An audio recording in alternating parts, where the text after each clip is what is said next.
বন্ধুরা, চলে এলাম তোমাদের সঙ্গে আজকে আবার একটি নতুন গল্প নিয়ে। তো তোমরা তো জানোই যে গতকাল আমি আসতে পারিনি, কারণ আমার শরীরটা ভালো ছিল না। মানে শরীরটা ভালো ছিল না বলতে কি, আমার গলায় কাশি হচ্ছিল আর কি। তো কাশি হলে কথা বলতে একটু সমস্যা আর কি। মানে আমার একটু ঠান্ডা লেগে যায় আর কি, একটু জল ঘাটলেই। তো যতটা সম্ভব আমি চেক করতে পারি থাকি আমি। তো এখন শরীর আমার ঠিক আছে। তো চলো বন্ধুরা, আজকের গল্প শুরু করা যাক। আজকের গল্পটি হচ্ছে গোপাল ডাঙ্গার অজয়কে নিয়ে। অজয় থাকতো গোপালডাঙ্গা নামক একটি গ্রামে। গ্রামটি বেশ বড়, সুন্দর। তবে গ্রামের অধিকাংশ মানুষই শহরে শিফট হয়ে গেছে, মানে কাজের সূত্রে আর কি, এমনি অন্য কোনো কারণে। কাজের সূত্রে বা অনেকে ছেলে মেয়েদের কাছেই আছে। কিন্তু গ্রামের কিছু লোক আছে, এখন ওখানেই আছে। মানে গ্রামের মোটামুটি অর্ধেক লোক শহরে শিফট হয়ে গেছে, কিন্তু অনেক মানুষই ওখানে কিন্তু এখনো আছে। ওখানে যারা ব্যবসা করছেন, দোকান করছেন আর কি, মানে অন্যান্য ক্ষেত্রেও মানে কি ওই গ্রামে এখনো আছেন। তো অজয় তো পড়াশোনায় খুব ভালো ছিল। আর ওর বাবার পাড়ার মোড়ে একটি চায়ের দোকান ছিল, আর ওর মা সেলাইয়ের কাজ করতো। তো অজয় কিন্তু পড়াশোনায় খুবই ভালো ছিল। পড়াশোনায় ও অত্যন্ত মেধাবী ছিল। আর ও শহরে গিয়ে উচ্চশিক্ষার জন্য চেষ্টাও করেছিল। বলেছিল যে উচ্চশিক্ষার জন্য আমি শহরে যাব। তো প্রথমে ওর মা বাবা বলে হিচকিচায় একটু যে শহরে থাকতে পারবি একা। তো বললো না, আমি শহরে একা থাকবো না, আমি মেসে আরো 4-5 বন্ধু মিলে থাকবো। তো তারপর তো শহরে কলকাতায় চলে আসে অজয়। অজয় ওখানে পড়াশোনাতে খুব ভালো রকম মন দেয়।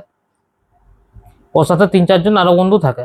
ওরাও কিন্তু একদম সেম অজয়ের মতনই, পড়াশোনায় খুব ওদের গুরুত্বপূর্ণ গুরুত্ব ওদের। মানে যখন মানে সারাদিন পড়তো, একটু আড্ডা দিত সবাই মিলে। কিন্তু বেশিরভাগ টাইমটাই ওরা টিউশনে, স্কুল স্কুলের বা অন্যান্য পড়ার ক্ষেত্রে সময় তখন কাটতো। মানে গল্প গুজব ওরা খুব একটা করতো না বলতে গেলে। সেই রাত করে একবার খাবার পরে একটু গল্প গুজব করতো, সারাদিনের গল্পটা। তারপর কলেজে ভর্তি হলো। কলেজে ভর্তি হওয়ার পর ও কম্বাইন্ড এক্সামের জন্য পরিশ্রম করতে থাকে। ও একটি সরকারি চাকরি পেয়ে যায়, কলকাতাতেই পেয়ে যায়। তো কলকাতাতে পেয়ে যায়, তাহলে ও যেটা সব স্বপ্ন ওর পূরণ হলো। মানে একটা ভালো পজিশনে পৌঁছালো ও যায়। এবার কিছু বছর পর কলকাতায় একটা ফ্ল্যাট কিনলো। ফ্ল্যাট কেনার পর ওর মা বাবাকে বললো যে বাবা মা, তোমার অত কষ্ট হচ্ছে, তুমি বরং এখানে চলে আসো। তো প্রতিবারের মতনই কিন্তু তোমাদের যা বলি, মা মা বাবা আসতে চায় না। বললো যে মাঝে মাঝে আমি বরং যাবো, কিন্তু আমি একবারে পার্মানেন্ট ওখানে যেতে পারবো না। কিন্তু হ্যাঁ, মাঝে মাঝে কিন্তু অবশ্যই যাবো তো বাড়ি। কিন্তু বলে হ্যাঁ ঠিক আছে, তাই করো। কিন্তু এমনটা নয় যে অনেক একবারও গ্রামে আসেনি, গ্রামে ও ফাঁকা টাইম পেলে চলে আসতো। তো অনেক দিন হলো ও গ্রামে যায়নি। তো মেলা বসেছে গ্রামে, ডিসেম্বর টাইমে মেলা বসেছে। তো ঠিক করলো ডিসেম্বরেই যাব। তো 25শে ডিসেম্বর মেলা বসেছে, খুব বড় গ্রামে মেলা বসে, যাত্রা হচ্ছে। ছোটবেলা তো ও গ্রামে ওই মেলাতে গেছে, কিন্তু যখন শহরে ছিল সেই সূত্রটা কম আসা হয়েছে ওর। তো বললো ডিসেম্বর তো আসছেই, তাহলে এই সুযোগে গ্রামটাও ঘুরে, গ্রামে ঘুরে আসা হয়ে যাবে, মা বাবার সাথে দেখাও হয়ে যাবে, আর ছোটবেলাকার মেলাটাও দেখা হয়ে যাবে, এক কাজই হয়ে যাবে। তো ওর বাকি 3 বন্ধুকেও কিন্তু বললো যে যাবে কি আমার সাথে গ্রাম, আমাদের বাড়িতে মেলা বসেছে, ওখানে যাবে কি দেখতে। তো ওরা কিন্তু অন্য প্ল্যান করে বসে আছে। তো বললো ঠিক আছে, কোনো ব্যাপার না, তখন পরের বছর আবার যাবো। তো বললো হ্যাঁ, পরের বছর পাক্কা তোর সাথে যাবো কিন্তু। তো বললো ঠিক আছে, এবছর আমিই যাই।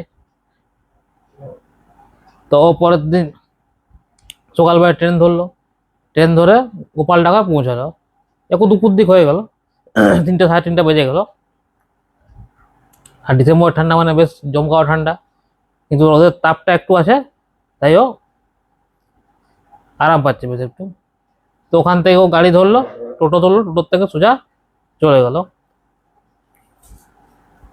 টোটোতে যেতে যেতে ও ডান দিকে নজর পড়লো। এটা বহু পুরানো সিনেমা হল, মানে মানে ভগ্নাবশেষ বলতে গেলে, মানে দেখে মনে হচ্ছে বহুকাল পুরনো সিনেমা হল, কিন্তু বন্ধ হয়ে গেছে এখন সেটা কোনো কারণবশত। তো সেটা দেখতে দেখতে গেল। তো মেন রোড থেকে একটু দূরেই ছিল সিনেমা হলটা, কিন্তু কিন্তু আশেপাশে চারিদিকে ঝোপঝাড়ে ভর্তি হয়ে গেছে। তো ও কিন্তু মনে পড়লো, কিন্তু পুরোপুরি ঠিক মনে করতে পারলো না, যে সিনেমা হলটা সবার ছুটেছিলাম ছোটবেলায় আমি। তো আমি ঠিক মনে করতে পারছি না। তো ওই বিষয়ে চিন্তা করলো না বেশি, তো সোজা ঘরে চলে গেলো। ঘরে পৌঁছে ওর মা বাবার সাথে মা বাবা তো দেখেই আনন্দিত। তো বললো তুই ফোন করে আসতে পারতিস তো। তো তখন অজয় আবার মজা করে বলছে যে কেন, তোমার কি আমার আমার আসা কি তোমার পছন্দ হয়নি? বলছে না না সেটা নয়, তুই যদি ফোন করে আসতিস তোর প্রিয় খাবার আমি বানিয়ে রাখতাম। তো তখন অজয় বললো আরে ও ওই ওই বিষয়ে কোনো চিন্তা করো না, কোনো চাপ নেওয়ার দরকার নেই। তো অজয় এসে হাত পা মুখ ধুলো, শুলো। সেদিন কিন্তু ও মেলা যায়নি, কেউ টায়ার্ড হয়ে এসছে তো, মেলা 1 সপ্তাহ যেহেতু থাকবে, যেহেতু প্রথম দিন তো কোনো অসুবিধা নেই। ও পরের দিন সারাদিন সকালবেলা ও গ্রামটা ঘুরলো, যার বন্ধুদের সাথে দেখা করলো। বিকাল দিকে তো মেলা গেল। মেলাতে শুধু ও একা যায়নি, ওর সাথে আরো 2 4 জন বন্ধু ছিল, গ্রামেরই বন্ধু ওর, ছোটবেলাকার। ওরা আবার অন্যান্য প্রফেশনের সাথে যুক্ত হয়ে গেছে, কিন্তু যেহেতু ছোটবেলাকার বন্ধু, সেহেতু একসাথে ওরা মেলাটি যায়। মেলা দেখা হলো, রাত হলো, রাতে খাবার টাবার নিয়ে এলো, ঘোরা হলো। পরের দিন পরের দিন সকালবেলায় ও মরে গেল চা খেতে। চা খেতে বলতে কি মানে, এমনটা না যে ঘরে খায় না, ঘরে খায়, কিন্তু বললো না মোড় থেকে এবার ঘুরে আসি। তো মরে গেল। মরে ওর 2 4 বন্ধুর সাথে দেখা হলো আবার, গ্রামেরই বন্ধু। তো বললো যে কিরে তোর চাকরি কেমন চলছে, তোমার অবস্থা কেমন চলছে এখন তোর চাকরির জীবন? বলো ভালোই চলছে, তোদের কেমন চলছে? বলছে, আমাদেরও বিজনেস লাইফ ভালোই চলছে। তো তারপর বন্ধুদের মধ্যে যা গল্প টল্প হয়, এমনি টুকিটাকি ছোটবেলাকার গল্প, পুরোনো দিনের গল্পগুলো মনে পড়লো ওদের। ওরাও বললো সেই দিনগুলো কখনো ভুলতে পারবো না আমরা, মানে নস্টালজিক। সব তো 90 দশকেরই ছেলে, তাহলে একটা আলাদাই স্মৃতি জড়িয়ে আছে এগুলোর সাথে। তো বললো যে তখন হঠাৎ অজয় বলে উঠলো যে ভাই তো একটা কথা বলছিস, আমার ঠিক মনে পড়ছে না, তো তুই বলতে পারবি কি তাহলে? বলে হ্যাঁ বল, কি কথা, কি ব্যাপারে বল। বললো যে আমাদের মানে গ্রামে ঢোকার আগে কিছুটা আগে একটা সিনেমা হল ছিল না, ও সিনেমা হলটাকে দেখলাম আমি কিন্তু। সিনেমা হলটার অবস্থা একদম তো খারাপ দেখছি, একবারে তো ঝোপে ভর্তি বলতে গেলে।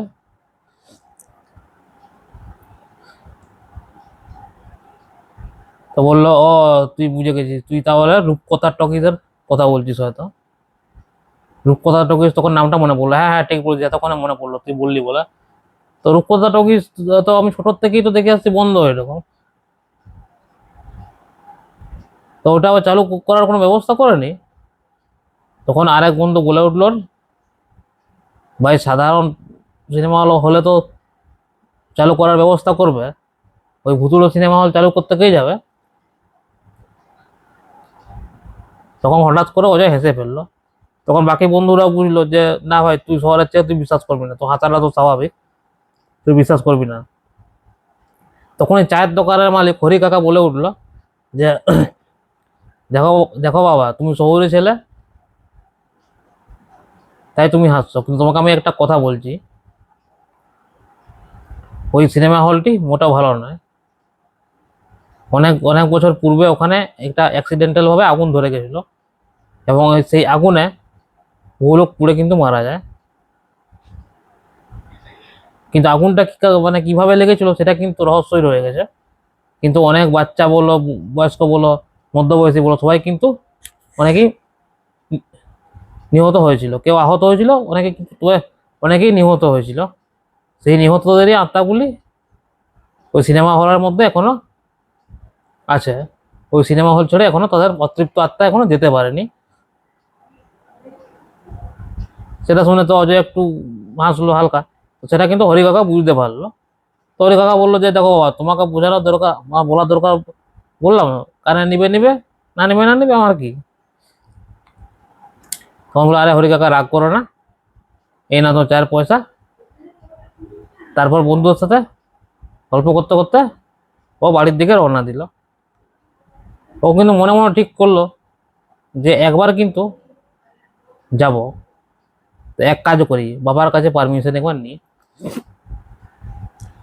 তো বাবাকে চুপি চুপি বললো যে যে বাবা, আমাদের গ্রামের থেকে, গ্রামের আগে যে সিনেমা হলটা আছে না, রূপকথা টকিজ, সেটাতে আমি আবার যেতে চাই, দেখতে চাই ওখানে কি আছে ওখানে।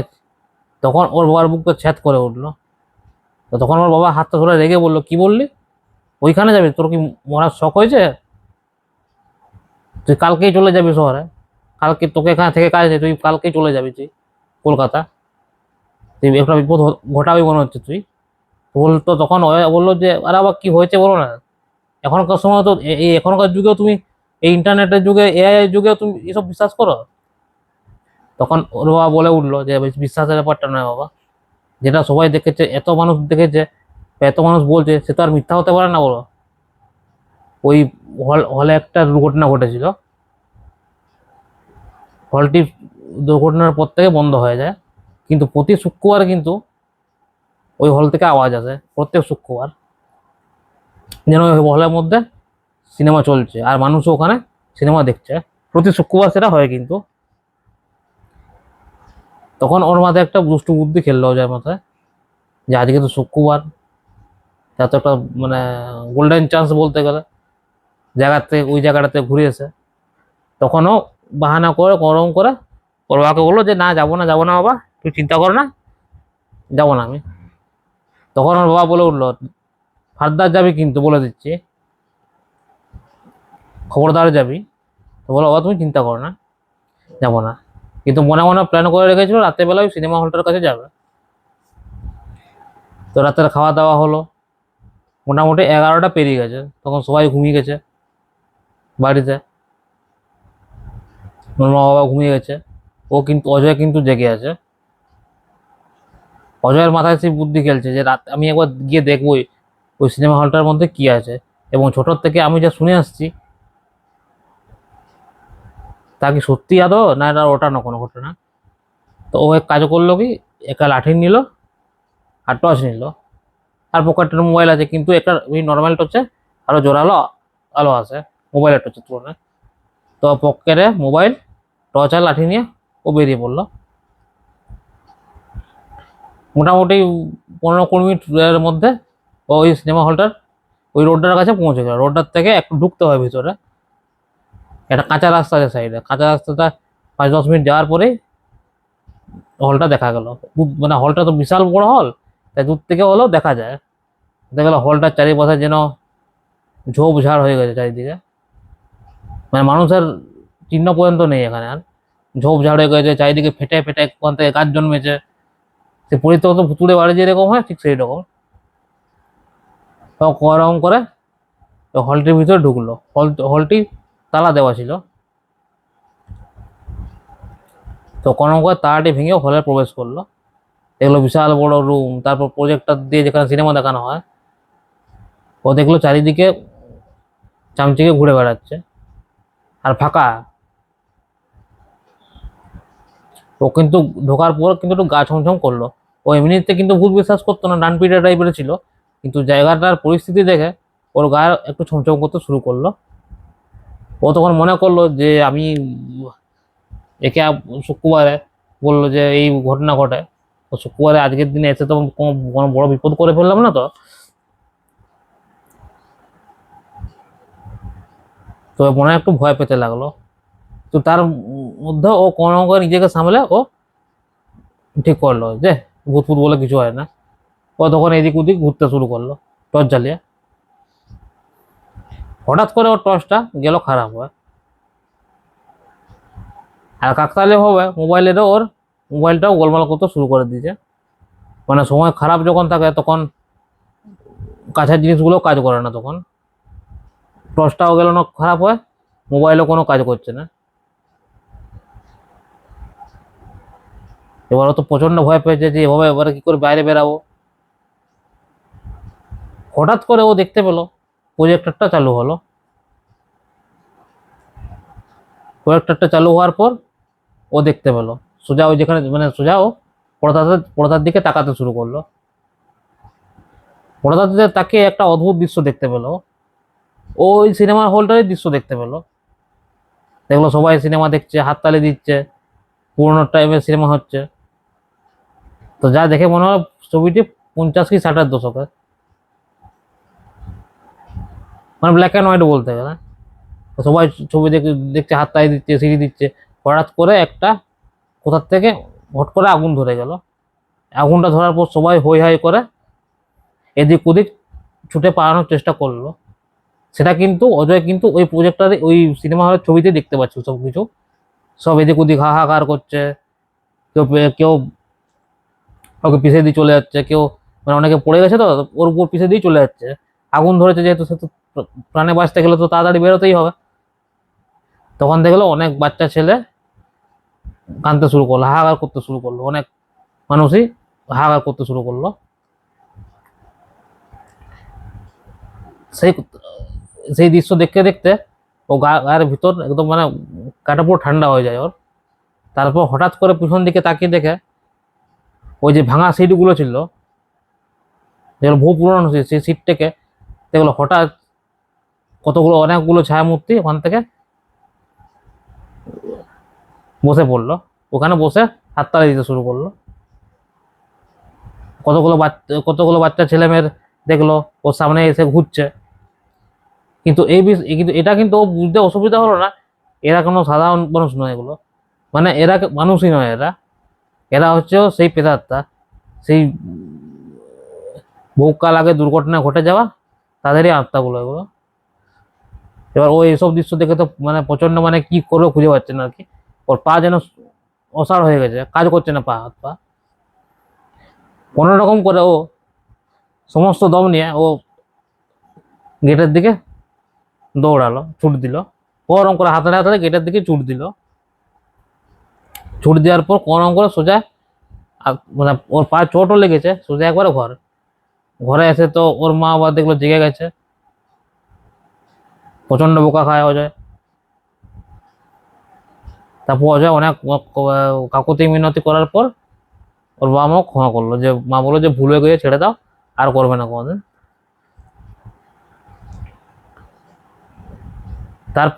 তারপরে অনেকবারই কিন্তু সিনেমা হলটি ভাঙানোর চেষ্টা করা হয়েছে,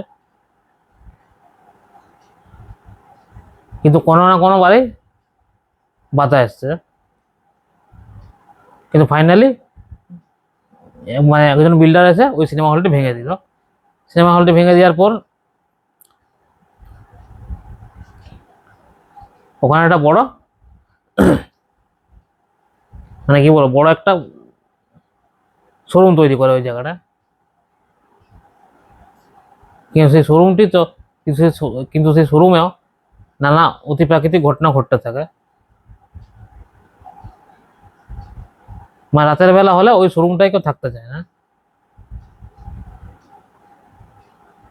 বড় একটা শোরুম করেছিল, কিন্তু যখন জানতে পারলো যে এর আগে এখানে একটা ভুতুড়ে সিনেমা হল ছিল, অনেকে কিন্তু কাজ ছেড়ে দিল। কিন্তু যারা সাহসী তারা কিন্তু রয়ে গেল। কিন্তু রাতের বেলা কেউ ডিউটি থাকতো না, রাতের বেলা পুরো ফাঁকা হয়ে যেত। তো বন্ধুরা, আজকের এই গল্পটি তোমাদের কেমন লাগলো? কমেন্ট, লাইক, কমেন্ট, শেয়ার কিন্তু অবশ্যই করে জানাবে।